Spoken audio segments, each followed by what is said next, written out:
ETF index mutual funds నేర్చుకుని stock మార్కెట్లో రాణించాలనుకుంటున్నారా? వెంటనే ఈ నెంబర్కి కాల్ చేయండి.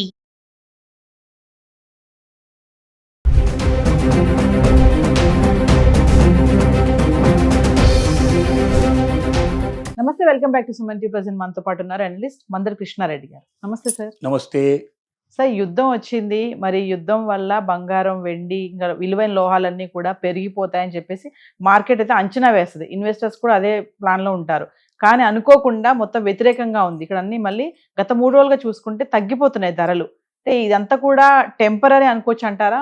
మళ్ళీ పెరుగుతాయి అంటే? ఖచ్చితంగా ఇవన్నీ టెంపరవరీయే. రేట్లు పెరగక తప్పదు. యుద్ధం నడిచినంత కాలం రేట్లు పెరగడానికి అవకాశాలు చాలా ఎక్కువగా ఉన్నాయి.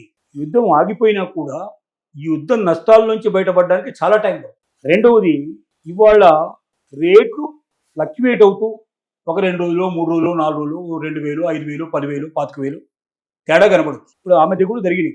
యుద్ధం కన్నా ముందే కొంచెం పెరగడం తగ్గడం కామన్గా జరుగుతాం. యుద్ధం ప్రారంభమైన తర్వాత కూడా 2 రోజులు తగ్గాయి, మళ్ళీ 4 రోజులు పెరిగాయి, మళ్ళీ తగ్గుతున్నాయి. ఇది తాత్కాలికమైన పరిస్థితే తప్ప పెరగడం తప్పదు. కారణం ఏమిటంటే, ఒకటి, స్టాక్ మార్కెట్లు విపరీతమైన ఫ్లక్చువేషన్లో కొట్టుమిట్టాడుతున్నాయి. 16 లక్షల కోట్లు సుమారుగా ఆవిరైపోయినాయి 2 రోజుల లోపల. 10 లక్షల కోట్లు ఒక్క రోజులోనే ఆవిరైపోయినాయి. ఇంత పెద్ద మొత్తంలో నష్టాలు వస్తున్నప్పుడు చూస్తూ ఎవడు కొత్తగా దాంట్లో ఇన్వెస్ట్మెంట్ చేయడానికి సిద్ధపడు. ఇన్వెస్టర్ తన దగ్గర ఉన్న డబ్బులు ఏం చేయాలి? చేస్తే స్టాక్ మార్కెట్లో ఇన్వెస్ట్ చేయాలి, లేదా రియల్ ఎస్టేట్లో ఇన్వెస్ట్ చేయాలి. రియల్ ఎస్టేట్ పరిస్థితి ఘోరంగానే ఉంది, స్టాక్ మార్కెట్ పరిస్థితి ఘోరంగానే ఉంది. బ్యాంకుల్లో పెట్టుకుందామంటే కూడా బ్యాంకులో ఇంట్రెస్ట్ అంత గొప్పగా లేదు. రెండోది, బ్లాక్ మనీ ఉన్నవాడు ఎవడు కూడా దాంట్లో పెట్టలేడు. తర్వాత రూపీ వాల్యూ రోజు రోజు తగ్గిపోతుంది. రూపీ వాల్యూ తగ్గిపోతే ఏమవుతుంది? మనం దిగుమతి చేసుకునేటువంటి వస్తువులకు ఎక్కువ డబ్బు కట్టాల్సిన పరిస్థితి ఏర్పడుతుంది. సో ఆర్థిక మాన్యాన్ని కొని తెచ్చుకునే పరిస్థితి ఏర్పడుతుంది. వస్తువుల రేట్లు అంతా పెరిగిపోతాయి. తర్వాత డాలరు రోజు రోజుకి క్షీణిస్తోంది. డాలర్ స్ట్రాంగ్గా ఉంటేనేమో బంగారు పరిస్థితి ఒక రకంగా ఉంటుంది, క్షీణిస్తే మరొక రకంగా ఉంటుంది. డాలర్ క్షీణించినప్పుడు బంగారం రేటు పెరిగిపోతుంది. ఇప్పుడు డాలర్ క్షీణించే పొజిషన్లో ఉంది, రూపాయి క్షీణించే దృష్టిలో ఉంది. ప్రపంచ మార్కెట్ అంతా కూడా కుదేలై ఉంది. అసలు నిత్యావసర వస్తువులు దొరుకుతాయా లేదా, ముఖ్యంగా ఇంధనం దొరుకుతుందా లేదా అనే పరిస్థితుల్లో ఉన్న పరిస్థితుల్లో బంగారం రేట్లు డెఫినెట్గా పెరగక తప్పవు. ఈ స్థితిని మారాలి అంటే మొత్తం అన్ని చేంజెస్ వస్తే తప్ప ప్రపంచ యుద్ధాలన్నీ ఆగిపోతాయి. డాలర్ బాగా స్ట్రాంగ్ అయిపోయి, స్టాక్ మార్కెట్లు బలంగా తయారయ్యి, రియల్ ఎస్టేట్ కూడా బలంగా తయారయ్యి, ఇన్ని రకాల కారణాలు పర్ఫెక్ట్గా ఉన్నప్పుడు బంగారం డౌన్ అయిపోయే పరిస్థితి ఏర్పడుతుంది. అలాంటి స్థితి ఇప్పట్లో ఇమీడియట్గా మనకు కనబడలేదు. కాబట్టి బంగారం తాత్కాలికంగా తగ్గిందనే ఇంకా తగ్గుతుందేమో అని భయపడాల్సిన అవసరం లేదు. సంవత్సరం చివరి నాటికి 3 లక్షల కన్నా పైకే కానీ 3 లక్షల లోపల పోదు అని ప్రపంచ నిపుణులు మ్యాక్సిమంగా తమ అభిప్రాయాన్ని వ్యక్తం చేస్తున్నారు. ఇక వెండి తీసుకున్నట్టయితే వెండి పరిస్థితి కూడా మనకు 20,000, 25,000, 25,000 తగ్గడం కానీ పెరగడం కానీ ఫ్లక్చువేట్లు కొట్టుకుంటుంది.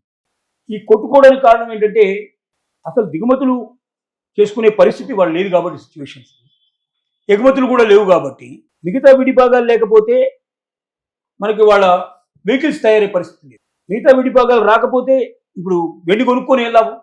కాబట్టి కొన్ని ఇండస్ట్రీస్ ఉత్పత్తులు పూర్తిగా ఆపేశాయి. దానివల్ల వెండి యొక్క అవసరం తాత్కాలికంగా తగ్గిపోయింది. కానీ రేపొద్దున ఇది ఎక్కువ రోజులు ఉండదు కదా, ఒక వారమో 10 రోజులు, నెల రోజులు, 15 రోజులు అయిపోగానే దిగుమతులు స్టార్ట్ అవుతాయి. దిగుమతులు ఎప్పుడైతే స్టార్ట్ అయిపోతాయో అప్పుడు ఆటోమేటిక్గా విడిభాగాలను దొరుకుతాయి కాబట్టి వెండి కూడా కొనుక్కోవడం ప్రారంభిస్తారు. అప్పుడు ఆటోమేటిక్గా రేట్లు పెరిగిపోతాయి. ఔషధ పరిశ్రమలో కానీ, సోలార్ ఎనర్జీలో కానీ, బ్యాటరీస్లో కానీ, అన్నింటిలో ఎక్కడెక్కడైతే ఇండియన్ వాడుతున్నారో అక్కడలా యుద్ధ వాతావరణం వల్ల, యుద్ధం వల్ల చాలా వరకు దిగుమతులు తగ్గిపోయినాయి, ఎగుమతులు తగ్గిపోయినాయి. తయారు చేసిన వస్తువులు వేరే వాళ్ళు కొంటే కదా మళ్ళీ కొత్త వస్తువులు తయారు చేస్తుంది. కొనేవాళ్ళు లేకపోతే తయారు చేయడం కూడా లేదు కదా. అందువల్ల కూడా ఉత్పత్తులు పంపించడానికి అవకాశం లేకపోవడంలో కూడా ప్రస్తుతానికి తాత్కాలికంగా ఉత్పత్తి నిలిపివేసిన పరిస్థితులు ఏర్పడ్డాయి, తగ్గించిన పరిస్థితులు ఏర్పడ్డాయి. వీటన్నిటి వల్ల కారణాల వల్ల తాత్కాలికంగా వెండి ధరలు తగ్గినట్టుగా కనబడుతున్నాయి.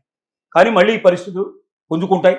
సంవత్సరం చివరి నాటికి వెండి రేట్లు 5 లక్షల దాకా కూడా పోతాయని నిపుణులు అంచనా వేస్తున్నారు. కాబట్టి రేట్లు పెరుగుతాయి తప్ప తగ్గే పరిస్థితులు కనబడలేదు.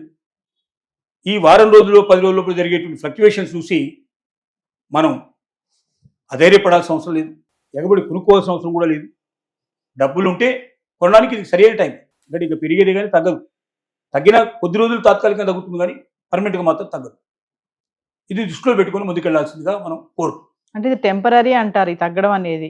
ప్యూర్గా తాత్కాలికమైందే, ఇది పర్మనెంట్ కాదు, పెరగడమే ఖాయమని చెప్తున్నారు. ప్రపంచ నిపుణుల యొక్క అభిప్రాయం ప్రకారం మనం తీసుకుంటే ఖచ్చితంగా బంగారం రేటు పెరుగుతుంది, వెండి రేటు పెరుగుతుంది, సంవత్సరం చివరి నాటికి బాగా పెరుగుతాయని మాత్రం ఖచ్చితంగా చెప్పాల్సిన పరిస్థితి ఏర్పడుతుంది. Thank you.